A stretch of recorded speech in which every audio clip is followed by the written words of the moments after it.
Bom dia, queridos. Estamos aqui novamente iniciando mais uma aula e para mim continua aqui mesmo, tá? Continua aqui porque alguns de vocês já voltaram para a escola, né? Alguns, porém, não puderam ir por conta de ter alguma doença ou ser do grupo de risco, ou o pai tá com dificuldade de levar. E eu também continuo aqui em casa por ser cardiopata, ainda faço parte do grupo de risco, então eu não posso ir para a igreja, não posso ir para lugar nenhum, somente farmácia, hospital e mercado, que não tem como fazer diferente. Mas quando alguém pode para mim, nem isso eu vou no mercado. Queridos, quantos de vocês já fizeram a rematrícula de vocês? Gente, tem muito prêmio legal. Até eu queria o patinete, eu queria muito um patinete para mim. Mas tem prêmios muito legais. Tem bicicleta, patinete, relógio, infinidade de coisa lá. E eu não consigo lembrar de tudo. E, queridos, se alguém disser assim, professora, eu não fiz a rematrícula ainda porque meu pai tá sem dinheiro, que a gente não tá... Queridos, vão lá na escola, peça para o pai conversar com a nossa diretora, ela tá lá pronta para receber qualquer um de vocês, tá? Tentar ajudar da melhor maneira possível. Não deixe de falar com ela, tá bom?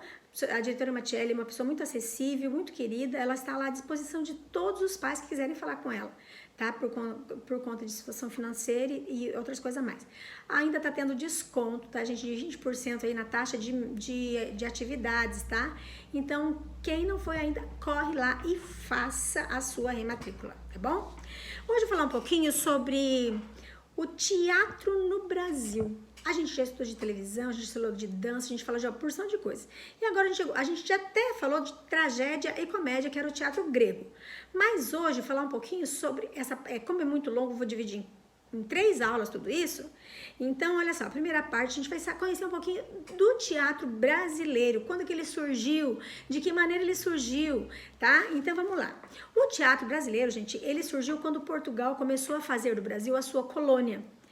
Os jesuítas, como eram chamados os padres que vieram junto, com o intuito de catequizar os índios, eles trouxeram não só a nova religião católica, mas também uma cultura diferente em que se incluía a literatura e o teatro.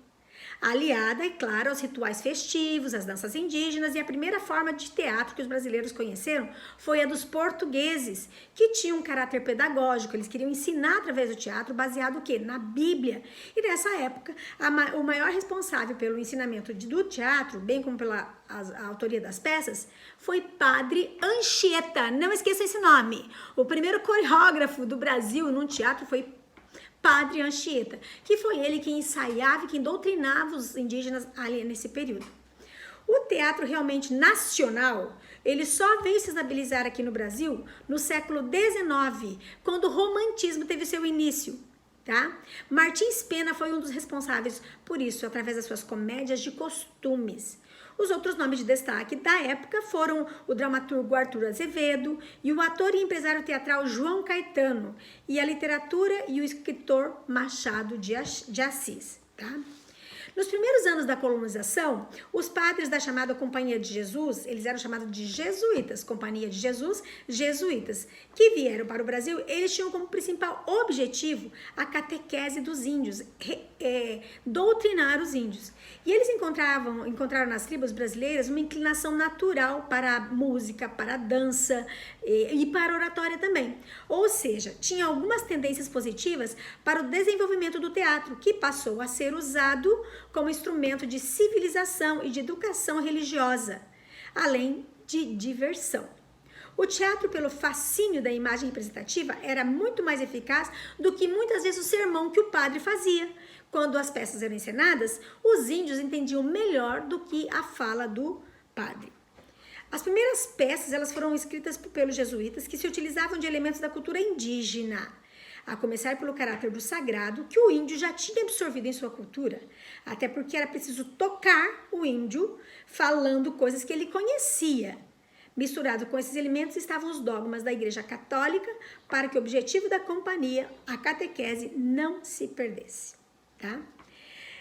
Os autores nessa época, eles eram índios domesticados, porque vocês sabem que quando Portugal chegou aqui, os índios, eles tiveram uma rejeição, né? A princípio, eles tiveram rejeição. Então, os portugueses tiveram que o quê? Eles tiveram que ganhar a simpatia dos indígenas, trocando presentes, enviando presentes, como espelho, como pente, como algumas coisas do uso pessoal do dia a dia. Então, Os índios nesse período já estavam domesticados e os futuros padres e brancos e mamelucos também. Todos eles eram amadores que atuavam de improviso nas peças apresentadas na igreja, nas praças e nos colégios. O nome de mais destaque dessa época, eu vou falar de novo, foi Padre Anchieta, tá?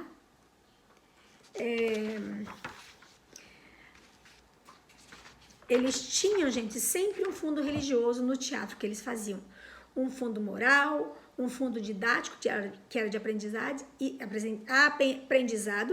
e eram repletos de personagens alegóricos, que são as figuras hoje no Brasil que a gente tem de folclore. A primeira parte da nossa aula foi sobre teatro no Brasil, e essa foi só a primeira parte. A gente tem mais 2 partes ainda para encerrar esse tema. Queridos, fiquem com Deus e até a próxima semana. Beijo, beijo e até lá. Tchau, tchau.